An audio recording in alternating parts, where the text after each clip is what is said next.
Olá, amigos do Vestibulando, tudo bem? Na aula de hoje, nós vamos tratar dos chamados regimes totalitários, nazismo e fascismo. Para começar, vamos observar a crise mundial de 1929. Observe esta imagem. Uma fila de desempregados norte-americanos buscando amparo governamental durante a crise de 29. A crise de 1929 iniciou-se nos Estados Unidos da América após o declínio do chamado milagre americano. Quando acabou a Primeira Guerra Mundial, os Estados Unidos da América tornaram-se uma potência hegemônica. E aí iniciou-se o American Way of Life, caracterizado pelo consumismo e pela construção de grandes prédios. No final da década de 20, essa euforia norte-americana entra em colapso. É a chamada crise de 29. Observe o quadro. Crise de 29, primeira grande crise do capitalismo no século XX, caracterizado pela superprodução. As indústrias continuavam a produzir, no entanto, o consumo diminuiu em virtude do desemprego, especulação financeira e a queda da Bolsa de Nova York. A crise de 29, como os Estados Unidos da América já eram uma potência hegemônica, a crise começa nos Estados Unidos da América e se espalha por todo o mundo. Vamos observar as consequências desta crise. Observe o quadro. Efeitos da crise de 1929. Desemprego em massa, miséria e início da chamada economia dirigida. É o fim do liberalismo econômico, é o fim da liberdade econômica. Nos Estados Unidos da América, o início dessa economia dirigida será implantada por Franklin Delano Roosevelt, adotando o chamado New Deal. Vamos observar o que foi esta política econômica. Observe o quadro. New Deal, caracterizado pela intervenção do Estado nos assuntos econômicos, com o objetivo de recuperar a economia e fortalecer o capitalismo. O New Deal resulta no fortalecimento do Estado. Por quê? Porque algumas práticas políticas antes, que seriam executadas pelos governos estaduais, passaram a ser executadas pelo governo federal, como a prática do seguro-desemprego e a construção de grandes obras públicas. O início dessa economia dirigida e o colapso do liberalismo econômico vão fortalecer, principalmente na Europa, os chamados regimes totalitários, nazismo e fascismo. Vamos observar os principais aspectos do totalitarismo. Observe o quadro. Totalitarismo, então, caracterizado pelo forte nacionalismo, militarismo, desenvolvimento da indústria bélica, regime antidemocrático, antiliberal, intervenção do Estado nos assuntos econômicos, e antimarxista. São regimes para conter o avanço da esquerda, o avanço do socialismo e frear as manifestações operárias. O primeiro grande regime totalitário vai surgir na Itália. É o chamado fascismo. Observe esta gravura. Benito Mussolini e uma frase famosa: tudo para o Estado, nada contra o Estado, ninguém fora do Estado.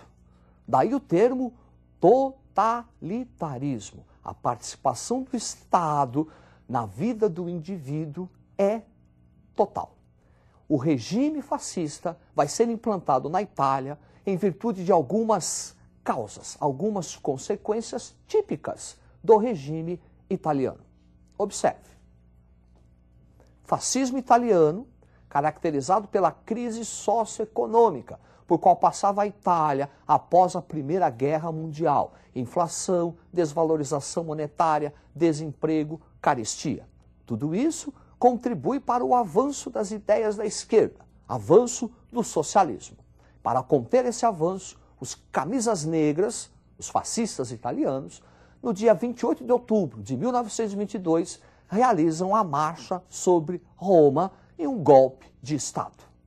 A partir desse golpe de Estado, Benito Mussolini vai implantar o regime fascista, um regime caracterizado pela supressão das liberdades individuais. Observe no quadro. Regime fascista caracterizado pelo uso do terror e violência, principalmente pelos camisas negras, corporativismo, que seria uma aliança entre os interesses da classe patronal e da classe trabalhadora para evitar lutas de classes, Carta do Trabalho, onde algumas conquistas serão dadas aos trabalhadores, como jornada de trabalho, regulamentação do trabalho infantil e feminino, como forma de esvaziar o movimento operário, e a supressão dos direitos e das liberdades individuais. Proibida a organização sindical e, portanto, as greves. Um outro regime totalitário surgiu também na Europa, na Alemanha. Observe esta figura, Adolf Hitler e o slogan da propaganda nazista: tu não és nada, teu povo é tudo. O nazismo surgiu na Alemanha também em virtude da crise financeira e econômica pós-Primeira Guerra Mundial. Observe a tela. Ascensão do nazismo, crise socioeconômica da Alemanha após a Primeira Guerra Mundial, reforçada pela crise de 1929, representou um avanço da esquerda alemã. Para conter esse avanço, a direita, o grupo conservador alemão, conseguiu a eleição de Adolf Hitler. Observe duas coisas. A primeira, o fascismo não tem nenhuma relação direta com a crise mundial de 1929. Os fascistas chegaram ao poder em 1922. Os fascistas chegaram ao poder através de um golpe de Estado, Marcha sobre Roma. Já o nazismo tem uma relação direta com a crise mundial de 29, que acentuou a crise econômica da Alemanha, e Adolf Hitler chega ao poder através das regras democráticas. Nazismo e fascismo apresentam muitas semelhanças, como o militarismo ou nacionalismo. No entanto, existe uma diferença essencial. Observe o quadro. O regime nazista e a superioridade da raça ariana, ideia que afirmava que os arianos são superiores, acentuando assim o preconceito racial. Início de uma perseguição sistemática a judeus, ciganos, negros, homossexuais, a qualquer um que degenerasse a raça ariana.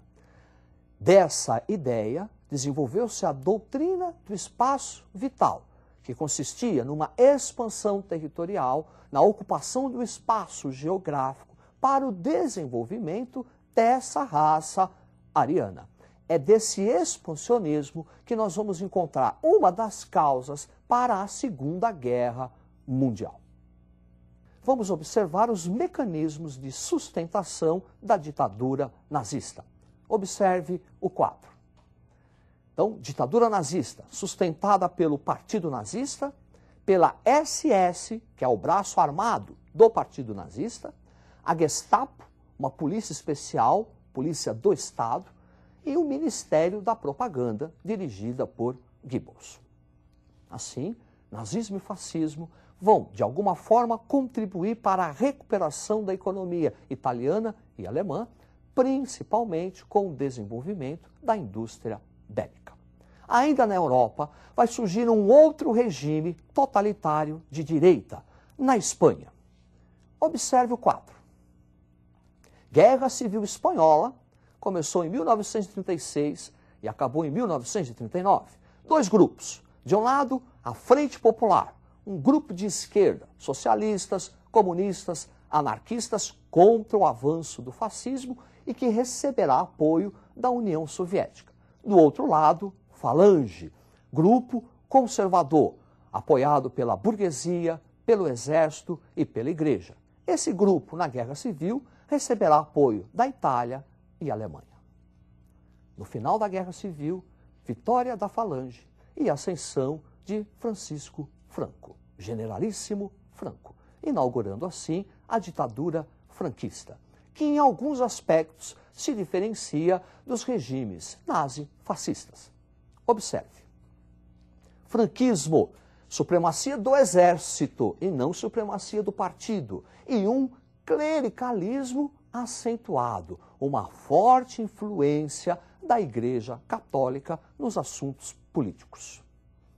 Também ainda na Europa, nós vamos ter a ditadura de Salazar. Antônio de Oliveira Salazar, que assume o poder em Portugal em 1928, e essa ditadura vai se estender até 1974, abril de 74, com a Revolução dos Cravos.